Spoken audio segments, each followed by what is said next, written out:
Hello, I'm Big Grace, and today I'm going to be discussing Cinderella Is Dead by Kaylin Barron.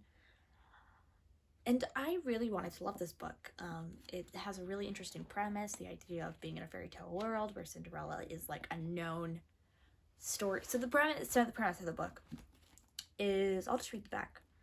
It's been 200 years since Cinderella found her prince, but the fairy tale is over. Now teen girls are required to appear at an annual ball where they are selected as wives by the men of the kingdom. Any girl without a suitable match is forfeit, which means killed. 16-year-old Sophia would rather marry Aaron, her childhood best friend, than parade in front of her suitors. Aaron's a girl, by the way. She's a lesbian. Sophia's a lesbian. At the ball, Sophia makes the desperate decision to flee and find herself in Cinderella's mausoleum. There she meets Constance, the last known descendant of Cinderella and her stepsisters. Together they vow to bring down the king for once and for all, and in the process they learn that there's more to Cinderella's story than they ever knew. So, I really wanted to love this book. I think the idea of taking down the patriarchy, especially as taking down the patriarchy in like a way that it's like gay, because the main character is a lesbian. But I had some issues with this. In this video, I want it to remain spoilery less, but the more I think about it, the more I think this video probably will contain spoilers. So if you would like to read this book, which I don't not recommend this book. I think I gave it 3 stars, or I think I gave it 3 stars. So I don't not recommend the book. If you want to read it, probably don't watch from here.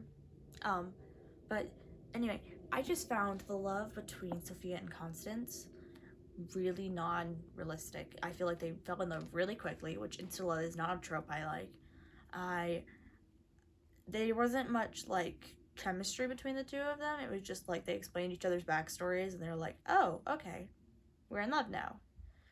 And it's like, well, what's the point? Because I know like there's the whole joke about, oh, lesbians fall in love really fast, but like at least lesbians have motivation for when they fall in love with each other. Like they don't just love each other all of a sudden. They have like friendship before, or they have, and it's more than just, oh, there was physical attraction. Like there wasn't any even physical attraction, I feel like, really described in this book. So I found that really unrealistic.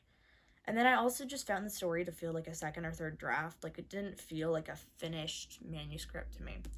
Like it didn't feel like a first draft, but it definitely did not feel like a draft for the end of the book, because like things like them going all the way out to the witch's cottage in the woods, it like in the very beginning of the book it's described as, oh, no one goes out there into the woods, no one goes out there, and then they go out there and it's literally in a chapter that they do that, and I feel like it should have taken them longer, or it should have been more intense. Like the only intense part was at the very, very end, and then they just run into the cottage and they're there and they're safe.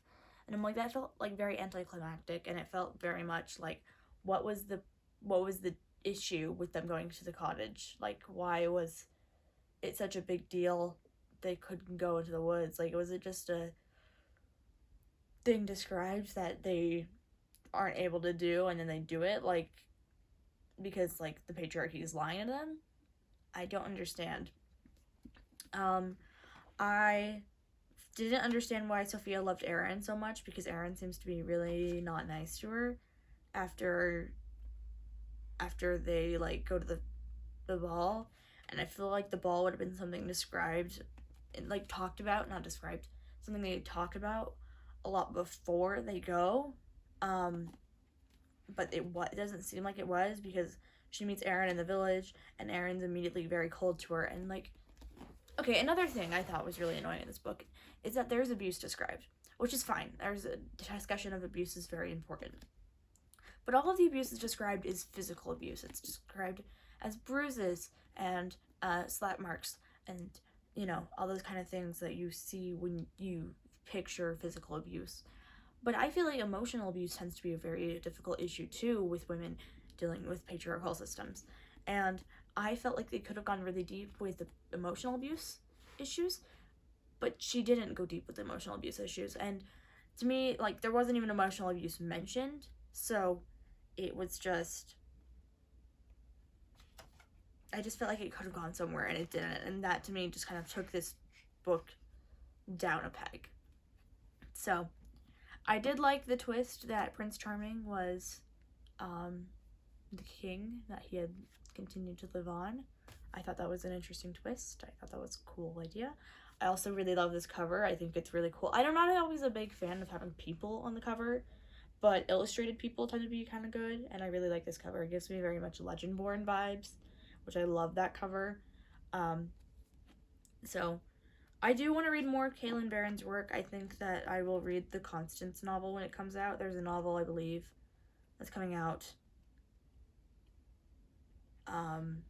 from Constance's perspective.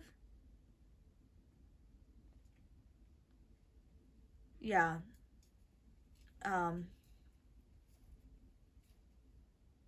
Which might answer some of my questions about the love between her and Sophia. So yeah, that'll be interesting to read when it comes out.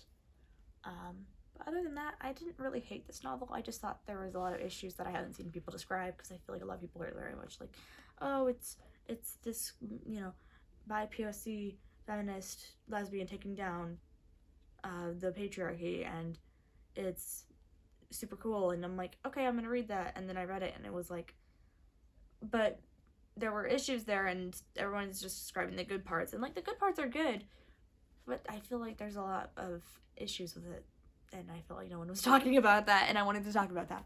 But I didn't hate this book, and I think it really, if you want to read it and you like it, then I think that if you want to read a book about a feminist taking down the patriarchy, and you enjoy more simplistic writing, in my opinion, then you'll probably really like this. And that's, not a diss on simplistic writing, I just think this is simpler writing. I think this is a younger writing than I was expecting from this book. So anyway, that was my review of Cinderella Is Dead by Kaylin Barron. Thank you so much for watching. If you feel the need to like, comment, subscribe, please do so. My Instagram is linked below. My DMs are always open. And then my Storygraph and Goodreads are also linked down below if you'd like to friend or follow me on those platforms. So yeah, have a good day and happy reading.